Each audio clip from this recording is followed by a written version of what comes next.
பாரம்பரிய பாட்டி வைத்திய தொக்குகள் எப்படி தயார் செய்வது, எப்படி பாதுகாப்பது, எப்படி சாப்பிடுவது? இதுதான் அஸ்லி கிராமத்து ஸ்டைல் தொக்கு. அம்மா சமையல் மாதிரியே இருக்கும். சுவை மற்றும் ஆரோக்கியம் நிறைந்தது. இந்த மூலிகை தொக்கு கேபி ரெசிபிகள் மூலம் தயாரிக்கப்பட்டது.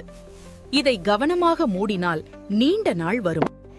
எங்க பாட்டி சொல்லி கொடுத்தது, இப்போ எங்க அம்மா கைமணக்க செஞ்சது. இதை இன்னைக்கு வியாபாரமா செய்ய போறேன். இத கேபி ரெசிபிஸ்ல ரொம்ப பர்ஃபெக்டா கத்துக்கிட்டேன். குடும்பத்தோட பாரம்பரிய பாட்டி வைத்திய மூலிகை தொக்குகள் தயாரித்து விற்பனை செய்யற சரியான லாபத்தை பார்த்துட்டு இருக்கேன். நீங்களும் இந்த வகுப்புல சேர்ந்து ஆரோக்கிய தொக்குகளை தயார் செய்யுங்க. கேபி ரெசிபிஸ் பிசினஸ் வகுப்பும் இருக்கு. மூலிகை தொக்கு கேபி ரெசிபிகள் மூலம் தயாரிக்கப்பட்டது. இதை கவனமாக மூடினால் நீண்ட நாள் வரும்.